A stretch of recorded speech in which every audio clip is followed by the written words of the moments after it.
Hi guys, welcome back to PvMe. My name's Dane, and today we're going to be talking about Melody, Bard of Inspiration.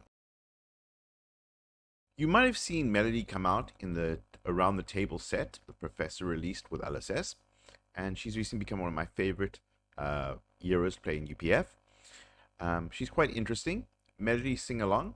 Whenever you play a song, create a copper token equal to the number of heroes in the game. Quite nice and easy tool to work with. Now, well, in this deck, there are two weapons, but this main weapon here is Hummingbird Call of Adventure, and this was a special promo card that was released.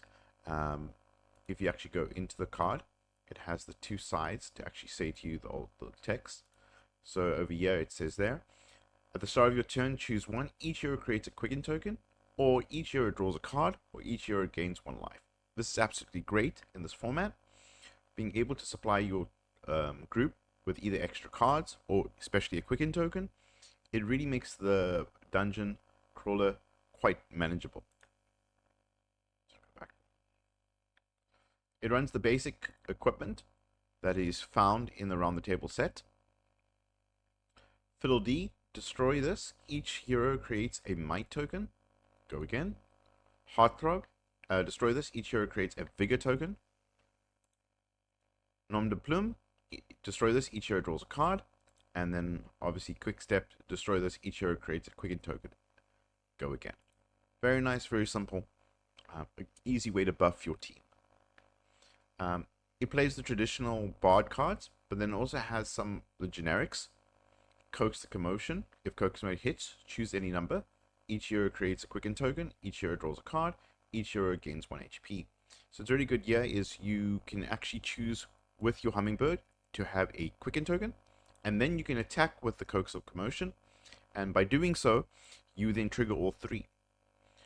Also, the nice thing about this, allies can't block, so you can attack into the ally, you guarantee to hit, and you'll deal with something. Final act, we know about that. That's when you build up all your coppers. Whenever this attacks, it gets plus X, where X is twice the number of cards in all pitch zones. It's a great way because your team is pitching technically in the same turn as you, and also you're pitching a lot with all those coppers, drawing, so forth and so on. This gets really big. A nice finisher. Interlude, red, 0, choose a hero. The next time it will be dealt damage this turn, prevent 3 of that damage. If damage prevented another way to another hero, create a copper. Again, something nice and simple. You're getting a copper out of it, building up your supplies. Also, copper, gold, silver are some of the few resources that don't actually get shuffled away in the PvE format that teklocrow created, unlike other allies and so forth. Those from the few that actually stick around. Pummel. This is well known by Guardians of Brutes. This way you can actually target their attacks.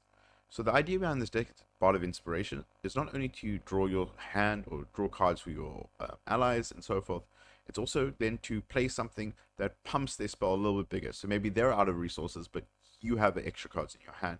You can play something like this. So choose one, target club or hammer, weapon attack gets +4 attack, especially for the bigger allies, 9, 10 HP. It's a great way to pump their hammer. Target attack a card that costs 2 or more, or greater, gain +4, and if it hits, defending hero discards a card. Discards a card really only relevant for when you're taking on the villain.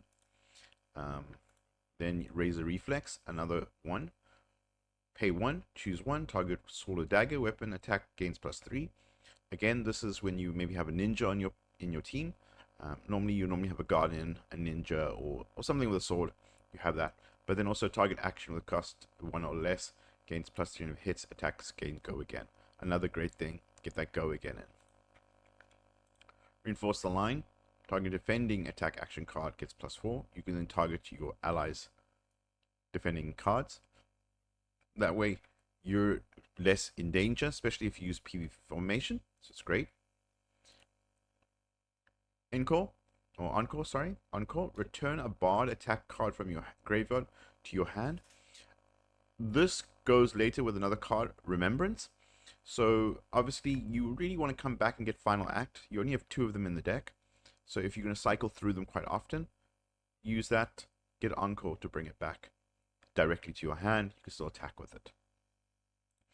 This card is quite pricey, but it's really good in the deck. Good deeds don't go unnoticed. This was a special card given out to content creators. You can get them. They're like the Hummingbird, a little bit more expensive. You can replace that pretty much with anything. But at the start of each other hero's turn, choose one. They draw a card. They gain one resource. They gain 1 HP. Or the next attack this turn gains +1. At the start of your turn, destroy this. Another hero draws cards from this. You draw a card. Then repeat for the same. So it's very important here. Again, you're taking your whole turn. So you let everyone else choose before. And then you trigger yours. The other big thing is the villain doesn't get this. This will only affect your party. So that's a really good thing to have. Before we go there. Interlude, yellow, again, prevents 2 only this time, and you get your copper. Reinforce the line, increases the defense by 3, a block of by 3 of an attack action card that's defending. As I said, Remembrance, shuffle up to 3 action cards from your graveyard into your deck, banish Remembrance. It's just a quick way for you to get back 2 encores and 1 final act. And the reason why you want to do not 2 final acts and 1 encore is because encore says go to your graveyard and get a bard action card to your hand, attack action card to your hand.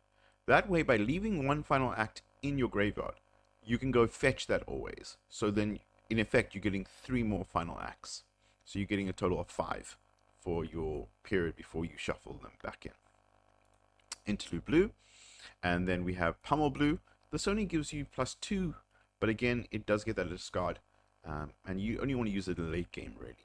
Razor Reflex, it's more about the go again than the +1, but you never know if your party just needs to get that extra attack on one of the allies. What really makes Melody very unique is the songs. Create a Song of Jack Be Quick, create a quicken token under each other hero's control, and then based on her ability, you get copper equal to the amount of people in your party. So again, you're giving them the chance to go again. Each hero gains 1 life, and again, you create the copper. Create a vigor token under each hero's control. Song of the Shining Knight, create a might under a token under each hero's control. And then the last one, probably the better one, Song of Wandering Mind, each other hero draws a card. So again, those are just your songs just to increase your coppers. Again, they shuffle through your deck if you take a short rest, but the copper stays, so you can really do quite a large build-up of the amount of copper you have on the field. Then the last one, this round's on me. Each hero draws a card until the start of your next turn. Attack that targets you have -1. Just a way to give you a little bit more defense, but then also buff the rest of the team. And then you have 1 time snap potion you can put out there. And in this format, anyone else can use your potions. So it's like you toss the potion to them. That way you can hold on to it there, and if someone needs to take 2 actions, they can pop it, or you can pop it, depending on what needs be. So it's a very unique, hopefully in the future there will be an alchemist hero. I might even do a merchant based one, and we will show you what designs you could do there. In this sideboard, you can change equipment. Obviously Crown of Providence, just for that shuffle away. It's a quick blade break if you need something like this.